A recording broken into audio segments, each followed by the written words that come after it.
शिव शिव शिव शिव शिव शिव शिव शिव शिव शिव शिव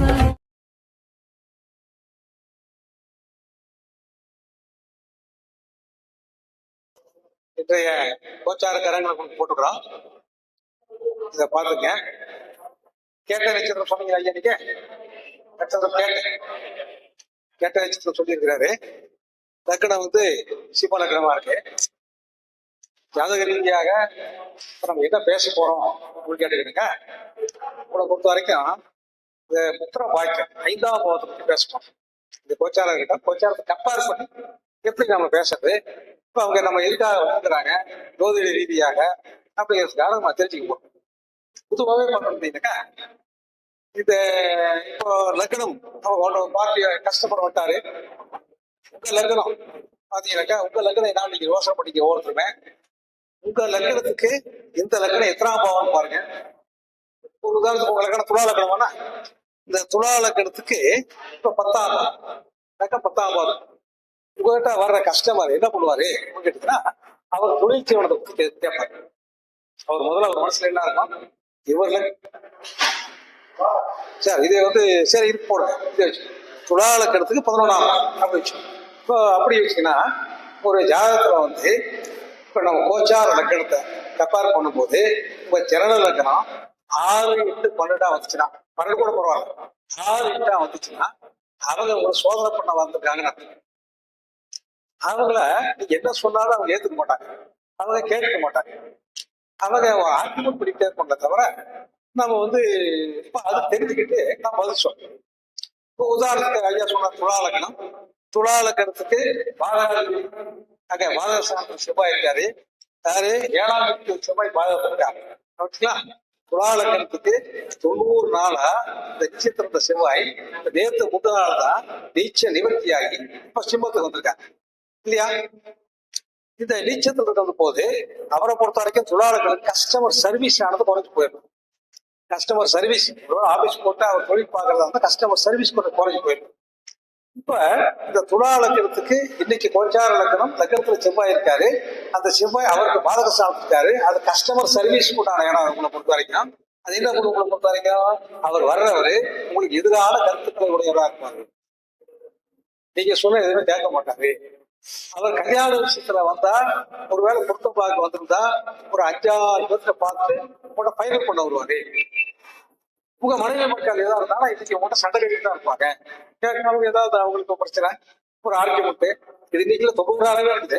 கொஞ்சம் கூடுதலா இருக்கும் உங்களை பொறுத்த சத்ராசம் சொல்ற பாருங்க. இந்த சத்ராசம் இதுதான், இதை நல்லா தெரிஞ்சுக்கணும்.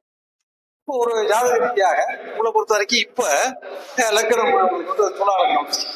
இப்போ வேற ஒரு லக்கணம் சொல்லுங்க. செல்வ லக்கணம் என்ன உங்களுக்கு கும்ப லக்கணமா இருக்கு. கும்ப லக்கணம் கோச்சார லக்கணம் 7. இப்ப 7ஆம் வீட்டு லக்கணத்தை எடுத்துக்கிறதா, லக்கண புள்ளி எடுத்துக்கிறதா, 7ஆம் வீட்டு கிரகத்தை எடுத்துக்கிறதா, 7ஆம் வீட்டுல இருக்கிற கிரகத்தை எடுத்துக்கிறதா கேட்டீங்கன்னா இந்த கும்ப லக்கணத்துக்கு முதல்ல 7ஆம் பாவம் வேலை செய்யும். அவங்க கிட்ட வர்ற ஒரு கும்ப லக்கணத்துக்கு இன்னைக்கு யாராவது ஒருத்தர் பாத்தீங்களா, காலையில ஜாதகம் பாத்தீங்களா, அவரை பாருங்க. அவரு சிவப்பு கலர் சட்டை போட்டிருப்பாங்க. அதை ரெட்டிஷ் கலந்து அந்த மாதிரி ரோஸ் கலர் சட்டை போட்டிருப்பாங்க. மேக்சிமம் வெள்ளை சட்டை போட்டிருந்தா கூட சிவப்பு கலர் கையில பைய வச்சிருப்பாரு. இன்னைக்கு அவரை தெரிஞ்சுக்கிட்டா அப்ப நம்ம கஸ்டமர் வந்துட்டாரு. சரி எல்லாம் வர மாட்டாங்க, யாரும் 2 பேர் அப்படி வருவாங்க. அப்படி வந்துட்டா நம்ம கஸ்டமர் வந்துட்டாரு.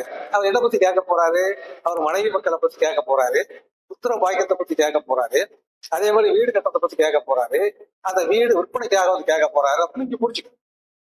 என்ன அர்த்தம், எந்த லக்கணம் என்னவோ அந்த லக்கணத்துக்கு 7ஆம் பாவம் புத்திர பாக்கியம் வருது. கணக்கு வச்சுக்கணும். புத்திர பாக்கியம் வர 7 செவ்வாய்க்கு அதை சேர்த்து ஜாதகத்தை. இப்போ இன்னொரு லக்கணம் சொல்லுங்க. யாராவது கன்னி லக்கணமா இருக்கு. இப்ப கன்னி லக்கணத்துக்கு நம்ம கோச்சார 12 வந்து இன்னைக்கு காலையில ஒரு 6 மணிக்கு வண்டி ஏறிட்டீங்களா சார்? காலையில தருமபுரியில இருந்து ஒரு 6 மணிக்கு வண்டி ஏறிட்டீங்களா? சரி, அப்ப அவர் யாரும் பார்க்கறது சான்ஸ் கிடையாது. இப்ப இந்த லக்கணத்துக்கு 12ஆம் பாவத்துல லக்கணம் வந்திருக்குது, இங்க வந்திருக்கிறாரு. அப்ப கரெக்டு தானே? 12ஆம் பாவம் வேலை செய்தே அவருக்கு. அவர் மறுத்துருக்கலாம்ல, நீ வர முடியல கொஞ்சம் வேலை இருக்கலாம் சொன்னாமல. 2 நாளா ஐடியா பண்ணிக்கிட்டே இருந்து காலையில 7 மணிக்கு மேல போன யாரும் வந்துருவாங்க இருக்காங்க. 6:45 பஸ் ஸ்டாண்ட் வந்துட்டார். அவர் இருக்கிற இடத்துல பஸ் ஸ்டாண்டுக்கு மெயின் பஸ் ஸ்டாண்டுக்கு போனோம்னா 2 கிலோமீட்டர் போகணும். அதுக்கப்புறம் பார்த்தீங்கன்னா ஒரு 1/2 மணி நேரம் ஆகும். இப்போ என்ன பண்ணியிருக்காரு அவரு, பஸ்ஸை விட்டுட்டு அடுத்த பஸ்ல வந்திருக்காரு. கரெக்டு தானே? ஏன் விட்டாரு அப்படின்னா, எந்த ஒரு ஜாதகமா இருந்தாலும் அந்த லக்கணத்துல கேது இருந்தா உன்னை மிஸ் பண்ணிட்டு அடுத்து வந்திருக்காங்க. ஏதோ என்ன அர்த்தம், உன்னை மிஸ் பண்ணிட்டு அடுத்து வந்திருக்காரு. வண்டியை விட்டாரு, அடுத்த வண்டி போனாலும் போறாரு. எதேச்சா தான் நடக்கும். இதை ஒன்றும் மாற்றம் கிடையாது நம்ம பொறுத்த வரைக்கும். இப்போ என்னன்னா, அந்த கோச்சார கிரகங்கள் 12ஆம் வேலை செய்தவங்களுக்கு கோச்சார லக்கணம் வந்துச்சா அன்னைக்கு வந்துதான் ஆகணும், வரவா இருக்க முடியாது. அப்போ அவருக்கு டிராவல், பயணம் சார்ந்த தொழில். இப்போ ஒரு வேலை வரைக்கும் இருக்கிறான்னு வச்சுக்க, அங்கிருந்து ஒரு கட்டிடத்தை வாஸ்து பார்க்கறதுக்காக அவர் ஆபீஸ் கூட்டு போயிடுவாங்க. செவ்வாய் அங்க இருக்கிறார். இன்னைக்கு என்ன நடக்கும், அவர் கன்னி லக்கணத்துக்கு 12 செவ்வாய் இருக்காரு, பயணம் ஆகி போச்சு, டிராவல் இங்க வந்துட்டார், ஒரு 110 கிலோமீட்டர் வந்திருக்காரு. இப்போ ஒரு உதாரணத்துக்கு அங்கே இருக்கிறாருன்னு வச்சுக்க, ஒரு ஆபீஸ் போனோம் 2 பேர் உட்காந்துருப்பாங்க. அவங்க என்ன பண்ணுவாங்க, இவரை நீங்க கட்டடம் ஒன்று வேலையாகுது பாருங்கன்னு சொல்லிட்டு கட்டட வேலைக்காக பயணம் அவருக்கு போடுவார். புரியுது உங்களுக்கு? கன்னி லக்கணம் என்ன புள்ளி சார், லக்கணம் புள்ளி என்னங்க, உத்திரம், சூரியனுடைய சாரத்துக்காரு, வேலைக்கே போயிருக்கலாமே. சரி, உத்திரம் 4ஆம் பாதம் கன்னி ராசி. இப்ப உத்திரத்துல உங்களுக்கு சந்திரன் இருக்காரு. கன்னி ராசியில உத்திர நட்சத்திரத்துல சந்திரன் இருந்தாலும், அந்த உத்திர நட்சத்திரத்துக்கு அதிபதி உத்திரத்திலே இருந்தாலும், அந்த கன்னி ராசி கேந்திர திரிகோணத்துல நீங்க உங்களுக்கு சூரியன் இருந்தாலும், நீங்க ஜோசியர், மந்திரவாதி, டாக்டர், மருத்துவர், ஆர்த்தோ ஸ்பெஷலிஸ்ட், இந்த பூமி சித்தாரலாம் அந்த மாதிரி ஆர்த்தோ ஸ்பெஷலிஸ்ட். இப்போ இவருக்கு அந்த ஜோதிடம் வரும். புரியுதா உங்களுக்கு?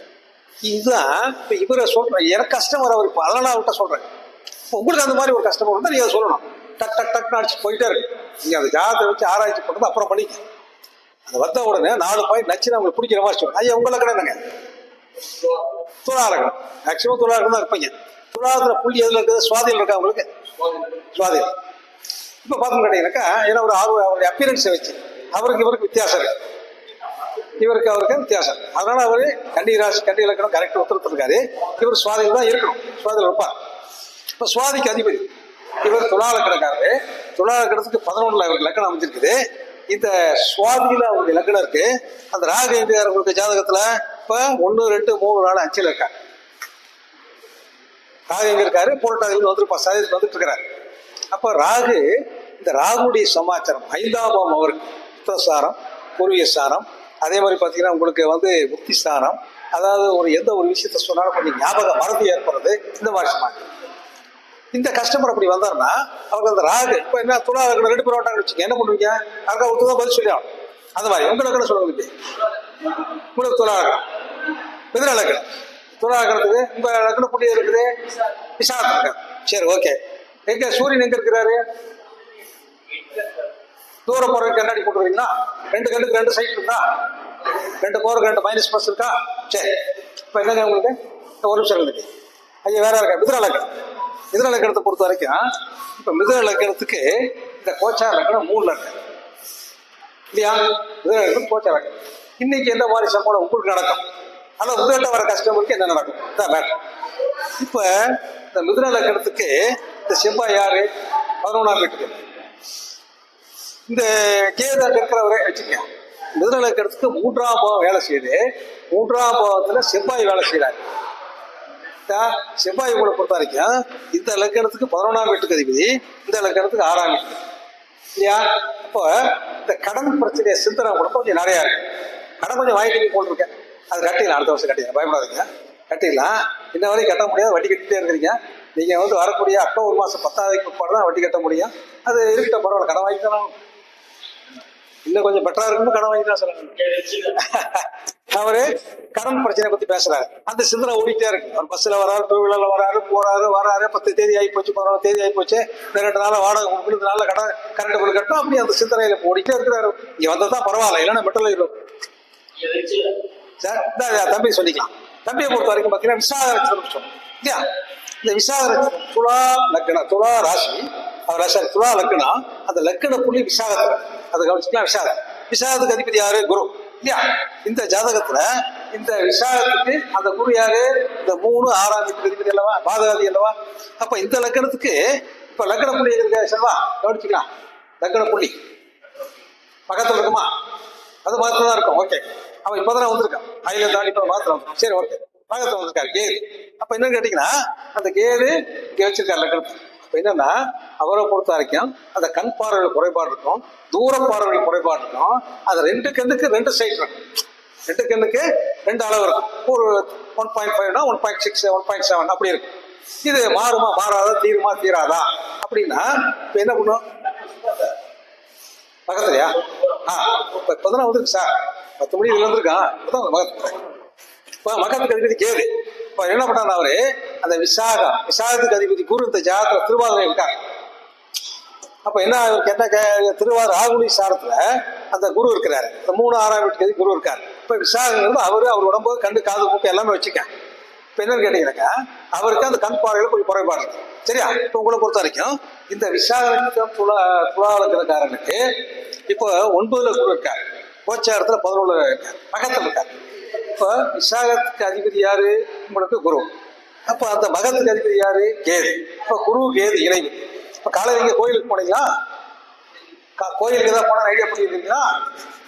சாமி கும்பிடுறது நேத்து போனீங்களா? நேத்து. இப்ப அந்த குரு கேது இறைவா வரும்போது உங்களை பொறுத்த வரைக்கும் அது இப்ப சும்மாவே இருந்தா கூட ஏதாவது கோயிலுக்கு கூட்டு போயிடும். அவர் என்னன்னு கேட்டீங்கன்னாக்கா, பெரும்பாலும் இந்த துலாலக்கணக்காரங்களே வேரியஸ் டைப் ஆஃப் ஆள் இருக்கிறாங்க. நான் சொன்ன மாதிரி உங்களுக்கு சித்திரை இருக்கு, சுவாதி இருக்கு, அதுக்கப்புறம் பாத்தீங்கன்னாக்கா உங்களுக்கு வந்து வேற யார் இருக்கா, சித்திரை இருக்கு, விசாகம் இருக்கு. ஓகே, இப்போ ஒவ்வொரு நட்சத்திரத்துக்கும் அந்த லக்கணத்தை வச்சு நம்ம பார்க்கணும். வச்சா அப்போ ஐயா கேட்டார் விருச்சிக லக்கணம். விருச்சிக லக்கணத்துக்கு இதுக்கு வந்து பாத்தீங்கன்னா இந்த ஜாதகத்துல 10. விருச்சிக லக்கணக்காரனுக்கு இப்போ கோச்சார லக்கணம் 10. விருச்சிகத்துல அனுஷத்துக்காரங்க புள்ளி கேட்டையில் இருக்காரு. இப்போ அதேதான் கேட்டை நட்சத்திரம் வந்திருக்கு. இந்த கேட்டைக்கு அதிபதி யாரு? புதன். ஓகே, இப்போ லக்கணம் உங்களுக்கு 10ல இருக்காரு. இந்த லக்னாதிபதியே 10ல செவ்வாய் இருக்காரு. காலையில ஏதாவது தோட்ட வேலை பார்த்தீங்களா? உங்க வீட்டு வேலை ஏதாவது பார்த்துட்டு வந்தீங்களா? தோட்ட வேலை, போக்குவரத்து, நேரம் வண்டி எடுத்து வட்டீங்களா? இப்போ இவரை பொறுத்த வரைக்கும் அந்த செவ்வாய் இருக்கிற காரணத்தால பூமி நிலம் சம்பந்தமான சமாச்சாரமான கஷ்டமும் நிறைய வருவாங்க அவருக்கு. அவர் தொழில் ஜீவன ரீதியான கேள்வி கேட்கறதுக்கு ஆளுங்க வருவாங்க. அந்த அவரு கால்நடையாக அவரே ஒரு பயணம் செஞ்சு அவரே வண்டி ஏறி வர வேண்டிய சூழல் இருக்கு அவரை பொறுத்த வரைக்கும். அந்த லக்னாதிபதி செவ்வாய் 10ல இருக்கிறனால கரெக்டா கரை சேர வரைக்கும் சம்பாதிச்சு ஜீவனம் பண்ணிக்கிட்டே இருக்கீங்க. ஓய்வு என்பது கிடையாது. தொழில் என்பது நிரந்தரமாக உண்டு. என்ன பிரச்சனைனா, உங்க ஜாதகத்துக்கு இப்ப கேர் சேர்ந்திருக்கிற காலத்துல அந்த தொழிலை கொஞ்சம் கரெக்டா செய்ய முடியாது. நாட்டம் ஜோதிடம் பாக்குறதா வச்சுக்கோ, அதையே கரெக்டா செய்ய முடியாது. என்ன காரணம் கேட்டீங்கன்னாக்க, இந்த விருச்சிக லக்னத்துக்கு 7ஆம் வீட்டுக்கு இப்ப 7ல சூரியன் இருக்காரு, 7ல சுக்கிரன் இருக்காரு.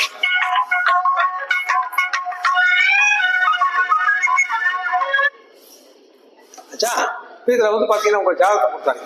அப்ப விருச்சிகத்துக்கு லக்கணம் 10. இப்போ உங்க விருச்சிக லக்கணத்துக்கு 10ஆம் லக்கணம் ஓடிச்சுன்னா இன்னைக்கு வரவங்க மத்தியானம் வரைக்கும் உங்ககிட்ட அந்த தொழில் ஜீவனத்தை பத்தி கட்டட சம்பந்தம் கேள்வி கேட்பாங்க. தொழில் ஜீவனம் சரியா இருக்காதுங்கிறது கேது சாட்சி இல்லையா? கட்டட சம்பந்தமான விஷயத்துக்கு அந்த செவ்வாய் சாட்சி. லக்னாதிபதியே செவ்வாய் இருக்கா, அவர்கிட்ட குழம்பிக்கிட்டு இருப்பாரு. நானே எல்லா வேலையும் செய்ய வேண்டியதா இருக்கு, எனக்கு சப்போர்ட்டா யாருமே கிடையாது, யாரும் பார்க்கவே மாட்டேங்கிறாங்க, A to Z நானே பார்க்க வேண்டியதா இருக்கு. ஏன் நீங்க பார்க்கணும்? உங்களுக்கு அது திருப்திப்படாது நாங்க பார்த்தா. ஸோ அதெல்லாம் நீங்க பாக்குறீங்க, அவ்வளவு வேற கிடையாது. அப்ப என்ன அர்த்தம்? உழைப்பு ஊதியம், உழைப்பு ஊதியம், ஓய்வு என்பது கிடையாது. வேற லக்கணம் தான் இருக்கிறீங்களா? சக்தி வேலை உங்க லக்கணம் என்ன வேலை? இது லக்கணம் உங்க லக்கணம் என்ன? சிம்ம லக்கணம். இப்ப சிம்ம லக்கணத்திலே செவ்வாய் கேது. அதனாலதான் வந்திருக்காருன்னா வரமாட்டார். அவர் ஏதோ ப்ரிப்பேர் பண்ணி வந்து போற மட்டும் 2 வார்த்தை பேசிட்டு இருக்காங்க. செவ்வாய் கேது சேர்க்கையா இல்லையா? அதனால வந்திருக்காருன்னா வரமாட்டார். ஸோ அதனால உங்க ஜாதகத்தை பொறுத்தாச்சும் இப்ப இப்படி இருக்குது. சார் உங்களுக்கு சொல்லுங்க சார். அதாவது எப்பவுமே நீங்க வந்து இன்னைக்கு கோச்சார கிரகங்கள் எங்க இருக்குது அப்படிங்கிறத கட்டமா போட்டு வச்சுக்க. பிரசன்ன ஆளுநம் கிடையாது.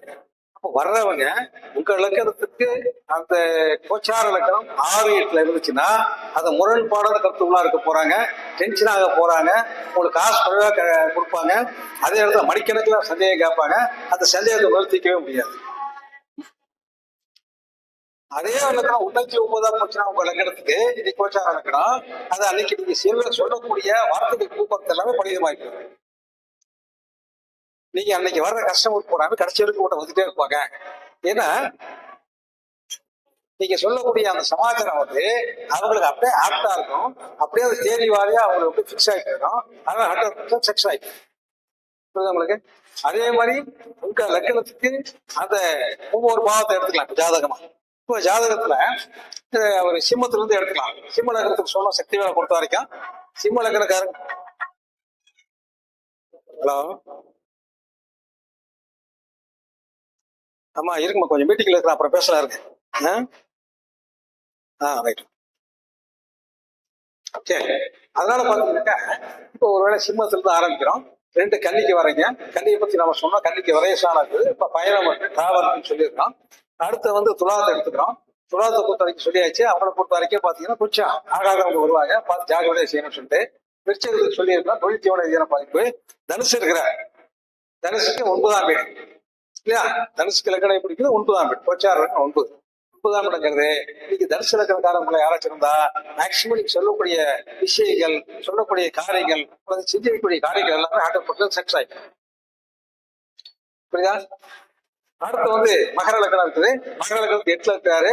மகர லக்கணத்துக்கு 8ல கோச்சார லக்கணம் உங்களுக்கு வருது. கோச்சார லக்கணம் 8ல வந்துச்சுன்னு கேட்டீங்கன்னா உங்களை பொறுத்த வரைக்கும் என்ன ஆகும்? அதாவது அவரு காணாம போன விஷயத்தை கேட்க வராரு, கட்டட இன்வெஸ்ட்மெண்ட் பண்றதுக்கு வராரு, ஏற்கனவே கொஞ்சம் நஷ்டமானதை பத்தி கேட்க வந்திருக்கிறாரு. இப்ப அந்த நஷ்டம் கிளியர் ஆகும் கேட்க வந்திருக்காங்க. கும்பத்துக்கு தான் சொல்லியாச்சு. அடுத்து மீனம். மீனம் யாருமே இல்லையா? மீனக்காரங்களுக்கு ஜோதிடம் வர்றது இல்லையா? ஏன்னா உங்களுக்கு மீனம் இருக்கு. அப்படியா? இவருக்கு மீனம் இருக்கு. சரி சரி. மீன லக்கணக்காரங்க லக்கண பாருங்க, மீன லக்கணத்துக்கு 6ல இருக்காரு, 6ல செவ்வாய் இருக்காரு. அவங்க வேலையை பத்தி கேட்பாங்க. அப்படியா? அதை ஓடி ஒழிச்சுட்டாயா? தம்பியை பொறுத்த வரைக்கும் பாத்தீங்கன்னாக்கா அவர் மீன லக்கணமா இருக்கிறார். இப்ப மீன லக்கணத்துக்கு அவர் ஒரு கேள்வி கேட்கிறார் ஜாதகத்தை பொறுத்த வரைக்கும். இப்ப மீன லக்கணக்காரர் அவருக்கு 6ஆம் பாவத்துல இந்த லக்கணம் அமைஞ்சிருக்குது. மீன லக்கணத்து குடும்பஸ்தானாதிபதி செவ்வாய் 6ல இருக்காரு. அவர் கேதுவோட சேர்ந்திருக்காரு. அவர் கல்யாணத்தை விஷயத்தை கேட்கிறாரு. இப்ப செவ்வாய் கேது 6ல இருக்கிறாரு. கல்யாணத்தை பத்தி சொல்ல போனா குடும்பஸ்தானாதிபதி செவ்வாய் இருக்காரு. அவர் எப்ப கல்யாணம் சொல்ல போறீங்க? கல்யாணம் பட்டிக்கல தப்பி. சரி, ஒரு ஹெவி வெறுந்து விட்டு ஒன்றும் பயப்படாதீங்க. அப்படியா? ஏன்னா வாரத்தால சரி. அதாவது மீன லக்கணக்காரங்க ஜோதிடரா இருந்தா இன்னைக்கு வர்றவங்க அவங்ககிட்ட என்ன கேட்பாங்கன்னா, பசங்களை பொறுத்தா வேலை வாய்ப்பு பத்தி கேட்கணும். அவங்க முயற்சி பண்ணி ஃபெயிலியர் ஆயிருப்பாங்க. ஒருவேளை அயோத்திகளா இருந்தா அவங்களுக்கு சரீர குழல் பிடிப்படைகள் காய்ச்சல் குழுவுக்காக வந்திருப்பாங்க, பாடம் போறதுக்காக வந்திருப்பாங்க. புரியுதா உங்களுக்கு? இந்த மாதிரி மீன லக்கணக்காரங்களுக்கு இன்னைக்கு வர்றவங்க போறாம எப்படி இருப்பாங்கன்னா, இவர் மாதிரியே சோப் சட்டை போட்டிருப்பாங்க. சிவப்பு இருக்குல்ல, அந்த கோச்சார் லக்கணம் வந்து உங்களுக்கு செவ்வாய் இருக்காருல்ல, அப்ப இவரும் சிவப்பு போட்டுப்பாரு, அவரும் சிவப்பு சட்டை போட்டு. இது ஒரு சிவப்பு தான், 2 விதமான சிவப்பு போட்டுருக்காங்க. மேஷ லக்கணமா இருக்கார். 1, 2, 3 மேஷ லக்கணம் புத்திர பாக்கியம். புத்திர பாக்கியத்தை வந்து பார்த்தீங்கன்னா சில கேது இருக்கிற காரணத்தினால அந்த இடம் நம்ம விஜய் சொல்ற மாதிரி கேது எங்கிறதால சன்னவாய் இருப்பார். அவரை பொறுத்த வரைக்கும் அதை அப்சர்வ் பண்ணிக்கணும்னு சொல்றோம், சன்னவாயின்னு சொல்றாங்க. நம்ம விஜயனுடைய குருநாதன் இங்க இருக்கிறார், இவர் தான் குரு. அவர் அப்படிதான் சொல்றாரு. இப்ப என்ன கேட்டீங்கன்னாக்கா, அந்த புத்திர பாக்கியத்துக்காகவோ அந்த பூர்வீக சம்பந்தமான விஷயத்துக்காகவோ நம்மளை வந்து கேட்க வரலாம். புரியுதா? அதே மாதிரி பார்த்து மாட்டீங்கன்னாக்கா, ரிஷப லக்கணக்காரங்க 4ஆம் வீடு, 4ல செவ்வாய் விட்டாங்க, கோச்சார லக்கணம் 4ல இருக்குது. அவன் கண்டிப்பா கட்டட சம்பந்தம் கட்டட கேட்க தான் வந்திருப்பாங்க. அப்ப அவங்களுக்கு அந்த லக்னாதிபதி சுக்கரன் இப்ப அந்த ஜாதத்துல அந்த ரிஷப லக்கணத்துக்கு மண்டல இருக்கிற காரணத்தால அவங்க இன்ஸ்ட்ரக்ஷன் ப்ரொடெக்ஷன் கொடுத்தே இருப்பாங்க. எல்லாத்துக்குமே வரவங்க எல்லாத்துக்குமே ஒரு பலன் சொல்லுவாங்க அல்லது ஒரு தகவல் சொல்லுவாங்க. அந்த தகவல் பூராமே அவங்களுக்கு ஒர்க் அவுட் ஆயிருக்கு, 100% சக்சஸ் ஆயிருக்கு. அப்புறம் மிதுனம் சொல்லியாச்சு. கடகத்துக்கு 2ல செவ்வாய்க்கு எது சேர்க்கையா இருக்கு. அவங்க ஒரு ஜாதகத்துல இப்ப செவ்வாய் சனி, அதாவது ஜாதக ரீதியாக உங்களை பொறுத்த வரைக்கும் நமக்கு வந்து சனி பயிற்சி ஆயிடுச்சா இல்லையா, ஒரு சில பேப்பர்ல வந்து சனி கும்பத்திலேயே போட்டுக்கிறாங்க, சனி வக்கரம் ஆயிடுச்சு சொல்றாங்க. சனி பயிற்சி ஆயிடுச்சா இல்லாம தெரியணும். உங்களை பொறுத்த வரைக்கும் உங்க ஜோதிடர்களுக்கு தான் சனி பயிற்சி ஆச்சா இல்லையான்னு தெரிய முடியும், வேற யாரும் சொல்ல வேண்டிய அவசியம் கிடையாது. உங்களுக்கு அப்ப என்னன்னா, சனி பயிற்சி கண்டிப்பா ஆயிடுச்சு. இதனால செவ்வாய் சிம்மத்துல இருந்து 8ஆம் பார்வை சனியை பாக்குறாரு. அப்ப என்ன, உங்களை பொறுத்த வரைக்கும் செவ்வாய் சனி சேர்க்கை அந்த இடத்துல இருக்குது. அப்போ இந்த கடகங்களை பொறுத்த வரைக்கும் குடும்பத்துல ஒரு குழப்பமான சூழ்நிலை இருக்கலாம். அவங்களை பொறுத்த வரைக்கும் அதை தீர்வு பண்ணுறதுக்காக வந்துருக்கிறாங்க. புரியுதா உங்களுக்கு? ஸோ இந்த லக்கணத்தை வச்சு நீங்க கோச்சார லக்கணத்தை கணக்கு போட்டுக்கிட்டு அதுக்கப்புறம் பேசு, சரிதானே? சரி, ஒரு 5 நிமிஷம் பேசலாம். அடுத்தபடியா பார்க்க முடியுங்கன்னா, இந்த ஜாதகத்துல இந்த புத்திர பாக்கியம் 5ஆம் பாவத்துக்கு தான் ஆரம்பிச்சோம். புத்திர பாக்கியம் எப்படி ஏற்படும், புத்திர தடை ஏற்படும், ஐந்தாம் பாவம், ஐந்தாம் பாவத்தில் இருக்கிற கிரகம், ஐந்தாம் பாவாதிபதி, அப்புறம் புத்திரக்காரன் குரு, இது எல்லாமே உங்களுக்கு மேக்சிமம் தெரியும் இல்லையா? ஒரு குழந்தை, அதாவது தத்தெடுத்த குழந்தை அப்படிங்கிறது எப்படி கண்டுபிடிக்குது? அந்த குழந்தையோட ஜாதகம் கொண்டு வராங்க. அந்த குழந்தை வந்து தத்து குழந்தை, அவங்க அப்பாவுக்கு அம்மாவுக்கு அப்படிங்கிறது எப்படி கண்டுபிடிப்பீங்க? முதல்ல ஏன் குழந்தை இல்லைன்னு கண்டுபிடிக்கணும். ஒரு ஜாதகத்துல குழந்தை இல்லைன்னா அவங்களுக்கு எவ்வளவு நாளா இல்லை, ஏன் இல்லை, புத்திர பாக்கியம் தடை வருமா, புத்திர பாக்கியம் வந்தா ஏதாவது பிரச்சனை வருமானு நான் பார்க்கணும். இப்போதான் உங்களுக்கு புத்திர பாக்கியம் பிரச்சனை வரும் பார்க்கணும். ஒரு சில ஜாதகத்துல அந்த ஐந்தாம் பாவாதிபதி 7ல இருப்பான், ஐந்தாம் பாவாதி 7ல இருப்பான், அல்லது 7ஆம் வீட்டுக்கு 5ல இருப்பான். இப்போ அவரே குருவாயிட்டான்னு வச்சுக்க, அல்ல குருவுடைய நட்சத்திரம் இருக்கான்னு வச்சுக்க, அதனுடைய அர்த்தம் என்ன? அப்போ என்னன்னா ஒரு புது வரவு, அதாவது இந்த ஜாதகத்துல நம்மளை பொறுத்த வரைக்கும் 5ஆம் வீட்டுக்கு அதுக்கு 7ல இருந்தா இவங்களுக்கு கட்சியவான, அதாவது கல்யாணம் ஆகி புத்திர பாக்கியம் வந்துச்சுன்னு கேட்டீங்கன்னா இந்த கணவன் மனைக்குள்ள பிரச்சனை ஏற்படும். கணவன் மனைக்குள்ள கொஞ்சம் வாக்குவாதமோ பிரச்சனையோ ஏற்பட போடும். ஏன்னா கணவரே புத்திர ஸ்தானாதிபதி ஆயிட்டாங்க. அப்ப இந்த மாதிரி உங்களுக்கு அந்த புத்திர பாக்கியம் லேட் ஆகும். ஜாதகத்துல புத்திரக்காரன் 6, 8, 12 மறைஞ்சா புத்திர தோஷம் நீங்க சொல்றீங்க, ஓகே. அந்த புத்திரக்காரன் குரு வந்து அந்த புத்திர சாராதி வந்து ராகுடைய சாரத்தை சூரியனுடைய சாரத்தை ஏன்னா புத்திர தோஷம், ஓகே, மாற்றம் கிடையாது. அது அந்த புத்திர சாராதி நிச்சயம் அடைஞ்சு நிச்சய பக்கம் அடையாம இருந்தா புத்திர பாக்கியம் லேட் ஆகுது. ஒரு ஜாதகத்துல 5ல சூரியன் இருந்தா புத்திர பாக்கியம் நமக்கு வந்து ஃபர்ஸ்ட் குழந்தை ஏற்பட்டு கரு ஏற்பட்டு அறிவு ஏற்படுது. அப்புறம் 2வது குழந்தை நிற்குது உங்களை பொறுத்த வரைக்கும். ஸோ ஆகையால என்ன கேட்டீங்கன்னா நம்ம ஜாதகத்தை பொறுத்த வரைக்கும் புத்திர தோஷம் இதனால வந்து தெரியுது. இப்ப அந்த மாதிரி ஒரு சில ஜாதகங்கள்ல குழந்தை வராம இருக்குது, குழந்தை வந்ததுக்கு பிற்பாடு யாரா பாதிக்குதான்னு பார்க்கணும். அப்படி 7 வருஷமா ஒரு புத்திர பாக்கியம் இல்லை ஒருத்தருக்கு. அவர் என்ன பண்ணாரு, குழந்தை தத்துக்கெடுத்து வந்துட்டாங்க. தத்துக்கெடுத்து வந்து அது அஸ்வினி நட்சத்திரம் மேஷராசியில வந்திருக்குது. 3 வருஷம் கழிச்சு அப்புறம் கேதசி முடிச்சு சுக்கரசை வருது. அந்த சுக்கரன் அந்த ஜாதகத்துல 9ஆம் பாவத்துல இருக்கிறாரு. அதாவது அப்பாவை காலி பண்ணிச்சு. அப்ப இந்த ஜாதகத்துல அவருக்கு குழந்தை பிறப்பு வந்தால் கணவனுடைய பிரிவு ஏற்படும், அல்லது குழந்தை பிறப்பு வந்தால் இந்த கணவருக்கு இந்த தகப்பனாருக்கு ஆகாதுன்னு சொல்லி இருக்கிறான். அது வந்து தனக்கீண்டு எடுத்த குழந்தையா இருந்தாலும் சரி, அது வந்து பாத்தீங்கன்னா நீங்க இறவர் வாங்கிட்டு வந்த குழந்தையா இருந்தாலும் சரி, 3 வருஷம் கழிச்சு அந்த குழந்தையாருடைய ஜாதகம் அந்த அப்பா அம்மாவுக்கு செல்லுது. புரியுதா உங்களுக்கு? அது வேணா டேட்டா பர்த் சொல்லட்டுமா? நல்லா கணக்கு போடுங்க. இது எடுத்து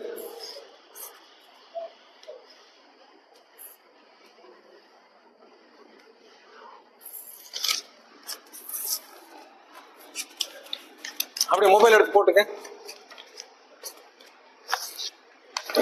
8/12/2019 8/12/2019 ஞாயிற்றுக்கிழமை 3:47 PM.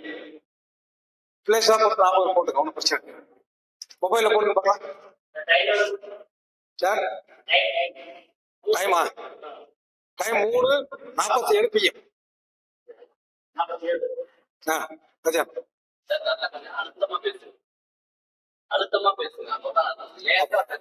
சரி, அதாவது சார் 3:47 PM சார் மத்தியானம். பிறந்த இடம் நாமக்கல். பிறந்த இடம் நாமக்கல். ஓகேவா? இப்ப இந்த ஜாதகம் வருது, நல்லா மொபைல போடுங்க, அதை எழுதி வச்சுக்க. நட்சத்திரம் வந்து அஸ்வினி நட்சத்திரம். கட்ட வேணுதான் நான் சொல்றத கட்டத்தை ஃபில்அப் பண்ணிக்க. மொபைல் இல்லாதவங்க கட்ட போடுங்க.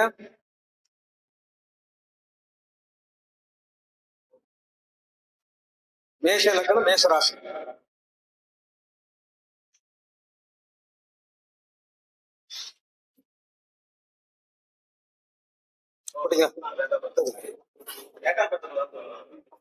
இடம் பிறந்த இடமா? Data birth 8/12/2019 3:47 PM. இன்னைக்கு சண்டே எவ்வளவு பாத்துங்க. விகாரி வருஷம் கார்த்திகை மாசம் 22ஆம் தேதி மத்தியானம் 3:47. மேஷ லக்னம், மேஷராசி சார். 2ல மாத்தி போட்டு, 2ல மாத்தி 3ல ராகு போடுங்க. விருதத்துல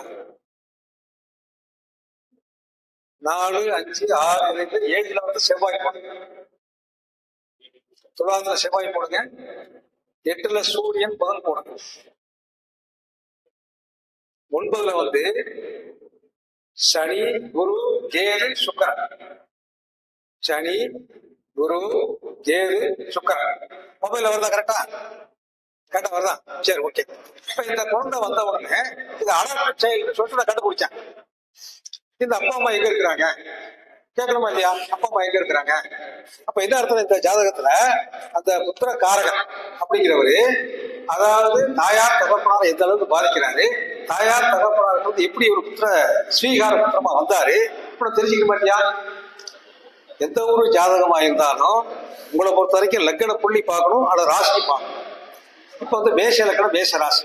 அந்த மேஷ ராசி, அதாவது அந்த சந்திரன் வந்து அஸ்வினி இருக்காங்க, கவனிச்சு பாருங்க, அஸ்வினி இருக்காங்க. இப்ப தகப்பனார் சாணம் யாரு? சூரியனை எடுத்துக்கலாம், குருவை எடுத்துக்கலாம்.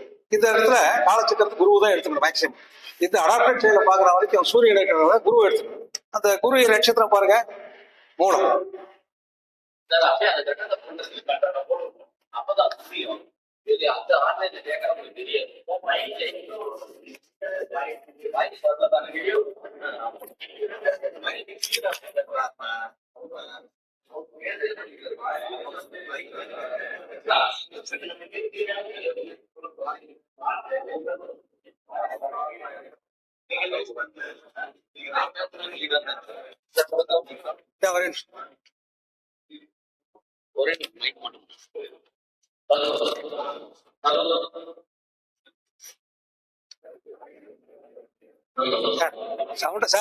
சவுண்டா பேசுறது எக்கோ வருதா? வெளில பேசுறது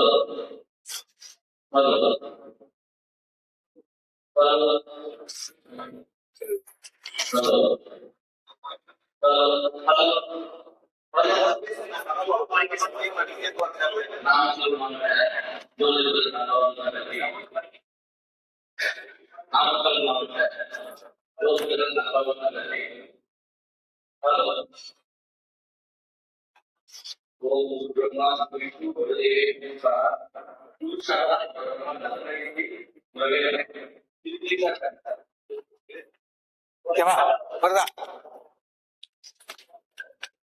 அது வந்து சவுண்டா பேசினா அதுல எக்கோ ஆகும், மெதுவா பேசுறேன் அப்படிங்கிறது எக்கோ ஆகும். சரி சரி, ஓகேவா சார்? புரியுதுங்களா? இப்ப இந்த ஜாதகம் கரெக்டா?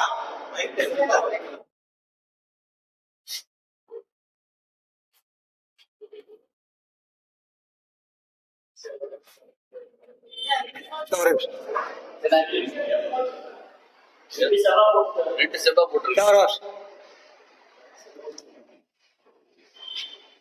சூரியன்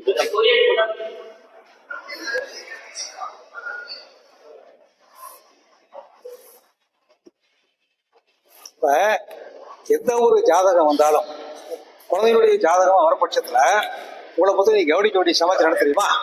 கவனிக்க வேண்டிய சமாச்சாரம் என்ன? ஜாதக ரீதியாக, அதாவது அந்த ராசி அல்லது லக்னம், லக்ன புள்ளி, ராசி புள்ளி. ஓகேவா? அடுத்து மாட்டிக்கலாம். சரி, ஓகே. அதாவது சரி சார், இது வந்து இப்போ அந்த ராசி இருக்கு இல்லையா, அஸ்வினி நட்சத்திரம் மேஷ ராசின்னு சொல்லியிருக்கேன். இப்போ அந்த கேஎஸ்சி பிறக்கும் போது 3 வருஷம் வந்திருக்கு. ஓகேவா? இப்போ இந்த ஜாதகத்துல வந்து இந்த மேஷ ராசிக்கு அதிபதி யாரு? செவ்வாய். ஓகே. இந்த சந்திரன் எந்த புள்ளி இருக்குது? அஸ்வினி. அஸ்வினி கேது சாரத்துக்கார். இங்க 9ஆம் பாவம் காலச்சக்கரத்துக்கு 9ஆம் பாவம் குரு. அந்த குரு எதுல இருக்கிறாரு? மூலத்தில் இருக்கிறார். இப்போ எந்த ஒரு ஜாதகமா இருந்தாலும் ஒரு குழந்தையினுடைய ஜாதகத்துல அந்த கேதுவுடைய சாரத்தம், அதாவது அந்த குழந்தையினுடைய ராசியும் அந்த குருவோ சூரியனோ இருந்தா அது வந்து அடாப்டட் ஆயிடும். புரியுதா உங்களுக்கு? அப்போ லக்ன புள்ளியும் அல்லது சந்திரனும் அந்த குழந்தைக்கூட ராசியும் அல்லது லக்ன புள்ளியும் அந்த அப்பா தகப்பனார்காரகான சூரியனோ அல்லது குருவோ, அதாவது ரெண்டுமே ஒரே நட்சத்திர சாரத்துல இருந்தா அதே உங்களை பொறுத்த வரைக்கும் அந்த சைல்டு அந்த அப்பா அம்மாவுடையது அல்ல. புரியுதா உங்களுக்கு? ஆமா, கேதுவுடைய சாரங்கிறது அந்த ஃபுல் கேதுங்கிறது ஃபுல் ஸ்டாப், சன்னம்னு அர்த்தம். அவரை விஜயம் சொன்ன மாதிரி கேதுங்கிறது ஃபுல் ஸ்டாப். கேதுவுடைய சாரத்துல அல்லது எந்த ஒரு கிரகமா இருந்தாலும் அது வந்து ஒரே, அதாவது அந்த பொண்ணுடைய அந்த குழந்தையினுடைய ராசியும் அந்த தகப்பனார் காரத்துவ கிரகமான சூரியனோ குருவோ அந்த ஒரே நட்சத்திர பாத சாரத்தில். அப்படின்னா என்ன அர்த்தம்? கேதுல கேதுவுடைய சாரத்தில் அப்படி இருந்துன்னு கேட்டீங்கன்னா, அப்ப உங்களுக்கு அஸ்வினி ஆயில மகன் கேட்டை முளவரி ரெண்டுமே ஒரே நட்சத்திர சாரத்துல இருந்தா அந்த குழந்தைக்கு அப்பா அம்மா அவங்க இல்ல. அது அடாப்ட் சைல்டா இருக்கலாம், அல்லது பக்கத்து சைல்டா இருக்கலாம், அல்லது அவங்க சித்தப்பா மக்கள் பெரிய மக்களா இருக்கலாம். சரி, ஓகே. இந்த குழந்தை தத்துக்கு எடுக்கலாமா அப்படின்னு அவங்க அப்பா அம்மா ஒரு ஜாதகத்தை கொண்டு வந்தாங்க. இந்த பெற்றோர்களுக்கு தத்துக்கு எடுத்த குழந்தைய பெற்றோர்கள் வந்து என்னன்னு கேட்டீங்கன்னா நமக்கு அப்பா அம்மா கொண்டு வந்தாங்க. அவங்க என்னன்னு கேட்டீங்கன்னாக்கா, அவருடைய ஜாதகத்தை மேஷ லக்னத்துக்கு 5ல சூரியன் செவ்வாய் கேது சேர்ந்து, இதே மாதிரியே இப்ப ராகம் இருக்கிறார். அது சொன்ன உங்களுக்கு குழந்தை பாக்கியம் உங்களுக்கு கிடையாது, புத்திரஸ்தானம் கொஞ்சம் ரொம்ப வீக்கா இருக்கு, 2 பேருக்கு ஒரே மார்க்கு, புத்திர பாக்கியம் வந்துச்சுன்னா ஏதோ இழப்புகளை சந்திக்க வேண்டியதா இருக்கும் அப்படின்னு அவங்களுக்கு தகவல் சொல்லப்படும். குழந்தை எடுத்த விஷயம் நமக்கு தெரியல, குழந்தை எடுத்தாச்சு, ஓகே, 3 வருஷம் ஆச்சு, அந்த கேஸில் எந்த பிரச்சனையும் கிடையாது. அடுத்து சுக்கரசி ஸ்டார்ட் ஆச்சு. சுக்கரசி ஸ்டார்ட் ஆன உடனே இந்த தத்துக்கு எடுத்து வந்தாரு இந்த குழந்தையோட அப்பா, அவர் இறந்துட்டார். இப்ப இது பலூன் மாதிரிதான் ஜாதகம், பரிகாரம் கூட ஓரளவு தான் பண்ண முடியும். ஒரு பக்கம் பிதுக்குனா இன்னொரு பக்கம் பிதிக்கும். அப்ப ஒரு ஜாதகத்துல இயற்கையிலேயே புத்திர தோஷம் ஏற்பட்டிருக்குது, புத்திர பாக்கியம் கிடையாதுன்னு சொல்லியாச்சு. அப்ப புத்திர பாக்கியம் சரி இல்லாட்டி போக தத்துக்கு எடுத்துக்கிறாரு. இப்ப தத்துக்கு எடுத்த குழந்தை 3 வருஷத்துக்கு ஒன்றும் பிரச்சனை இல்லை. 3 வருஷத்துக்கு போன இவர் குழந்தையா மாறிடுச்சு, இவர் குழந்தையா மாறிடுச்சு இல்லையா? இவர் குழந்தையா மாறின உடனே அந்த 9ஆம் பாவத்துல சுக்கரன் கவனிச்சிங்களா? இந்த சுக்கரன் வந்து இந்த சுக்கரனும் குரு பாருங்க சும்மா ஒரு 10 டிகிரி வித்தியாசம் இருப்பாங்க. அப்ப அந்த குரு சுக்கரன் ஒன்னாயிடுறாங்க. இப்ப உங்களை பொறுத்த வரைக்கும் எப்பவுமே ஒரு ஜாதகத்துல 9ஆம் பாவத்துல குரு இருந்தாலும், 9ஆம் பாவத்துல சூரியன் இருந்தாலும், குரு சீரன் இருந்தாலும், சூரிய சீரன் இருந்தாலும் அப்பாவுக்கு ஆகாது. இப்ப இது தத்துக்கு எடுத்த குழந்தையா இருந்தாலும், அல்லது இவங்க அப்பா அம்மா இந்த குழந்தைய விட்டுட்டு வெளியூர்ல இருந்தாலும், அப்பா வெளிநாட்டுல இருந்தாலும், அந்த குழந்தையுடைய ஜாதகம் அவங்க அப்பாவுக்கு எக்ஸிக்யூட் அப்ளிகேஷன் ஆகுது. புரியுதா? இப்ப இது தத்துக்கு எடுத்த குழந்தைங்கிறது உறுதியாகி போச்சு. இது தத்து தான் எடுக்கணுங்கிறது முன்கூட்டியே நம்ம ஜோசியெல்லாம் சொல்லி இருக்கிறாங்க அவங்களுக்கு. அவங்க சொன்னதுனால தத்து எடுத்தாரு, அவர் மேல தப்பு கிடையாது. ஆனா எடுத்த 3 வருஷத்துல அந்த குழந்தையுடைய தகப்பாருக்கு இழப்பு ஏற்பட்டு. ஸோ அதனால உங்களை பொறுத்த வரைக்கும் பார்த்தீங்கன்னாக்கா, எந்த ஒரு ஜாதகம் வந்தாலும், அந்த குழந்தையுடைய ஜாதகம் வந்தாலும், அவங்க அப்பா அம்மாவே இருந்தாலும் கூட உங்களை பொறுத்த வரைக்கும் அந்த ஜாதகத்தை ஆய்வு பண்ணணும். லக்ன புள்ளியோ அல்லது அந்த குழந்தையுடைய ராசியோ, அந்த அப்பாவுடைய ராசியோ பாருங்க. இந்த ஜாதகத்துல அஸ்வினி தாயா சந்திரன் அல்லவா, ஆனாவுடைய சந்திரன் தாயா அஸ்வினி இருக்காங்க இல்லையா? அந்த தகப்பனாருக்குரிய கிரகம் குரு அல்லவா, அந்த குருவை பார்த்தீங்கன்னா உங்களை பொறுத்த வரைக்கும் அந்த கேதுகுடி சாரத்தில் இருக்கிறாங்க அல்லவா. இந்த மாதிரி இருந்ததுன்னா இது அடாப்ட் சைல்டா இருக்கும். இல்ல அவங்க அப்பா அம்மாவுக்கு தான் சார் இருக்கிறாங்க, இந்த அடாப்ட் சைல்டு இல்ல அவங்க அப்பா அம்மா இருக்கிறாங்க அப்படின்னு என்ன அர்த்தம்? இதை கொஞ்சம் மாறுபட்ட தீர்ப்பு சொல்லணும், நேரடியாக சொல்ல முடியாது. இது வந்து மாறுபட்ட தீர்ப்பு. அப்ப இந்த பெற்றோர்கள் வந்து பாத்தீங்கன்னாக்கா, இந்த நிச்சயமாக இந்த குழந்தைக்கு அப்பா அம்மா இல்லை, அப்பாவா இருக்கலாம், யாரோ ஒருத்தர் மாறுபட்ட தீர்ப்பு. நீங்க தான் ஜட்ஜ்மெண்ட் சொல்றது கரெக்டா? ஏன் சார் நீங்க தான் ஜட்ஜ், புரியுதா உங்களுக்கு? சரி, தம்பிக்கு இப்போ கண் பார்வை குறைபாடு இருக்கு அப்படின்னு சொன்னோம். அது மாதிரி நிறைய இலைகள்லாம் இருக்கு, ஒன்றும் ஜாதகம் ஒன்றும் மாற்றம் கிடையாது. ஓகே, முடிஞ்சிச்சா? ஒரு 2 செகண்ட். இவரை பொறுத்த வரைக்கும் இப்போ இவருடைய ஜாதகத்தை பார்க்கறது அவசியம் இல்லை. இவர் குழந்தை இருக்குன்னு வச்சுக்க, அந்த குழந்தைக்கு அந்த தகப்பனார் ஸ்தானத்துல 2லயோ 12லயோ சூரியன் இருப்பாரு, அவர் சூரியனுடைய ஸ்தானத்துல இருப்பாரு. இது வந்து அப்பாவுக்கு கண் பார்வை குறைபாடு இருக்கணும். புரியுதா சார்? ஒரு குழந்தையுடைய ஜாதகத்துல தகப்பனார் ஸ்தானம் 9ஆம் பாவம், 9ஆம் பாவத்துக்கு 8 அல்லது 10ல அது சூரியனுடைய ஸ்தானத்திலே இருந்தா ஒரு கட்டம் போடுங்க சொல்றேன். சரி, இங்க பாருங்க, இது ஒரு நிமிஷம். மேஷ இதே வச்சுக்கலாம், மேஷ இலக்கணமா இருக்கு. மேஷ இலக்கணத்துக்கு 9ஆம் பாவம் அப்பா இல்லையா? இந்த சூரியன் இங்க இருந்தாலும், இந்த சூரியன் இங்க இருந்தாலும் ஏன்னா அப்பாவுக்கு கண் பார்வை குறைபாடு. இந்த குழந்தையோட அப்பாவுக்கு இங்க சூரியன் சார் இந்த ஜாதகத்துல அந்த ஒரு கண் பார்வைக்கு உண்டான பாவம் எது ஒரு ஜாதகத்துல 2-12 அவ்வளவுதான். இது அப்பாவை எடுத்துக்கிறீங்க ஜாதகத்துல, இது அப்பா, இந்த குழந்தைக்கு அப்பாவுக்கு இந்த இடது பக்கம் பார்த்தீங்கன்னா சூரியன் இருக்காத்தியா, வலது பக்கம் சூரியன் இருக்காத்தியா. இங்க சூரியன் நட்சத்திரம் இல்ல, ஆனா இங்க இருப்பாரு. இந்த உத்திராடத்துல அந்த சூரியன் இருந்திருந்தா அவங்க அப்பாவுக்கு கண் பார்வை குறைபாடா இருக்கும். புரியுதா?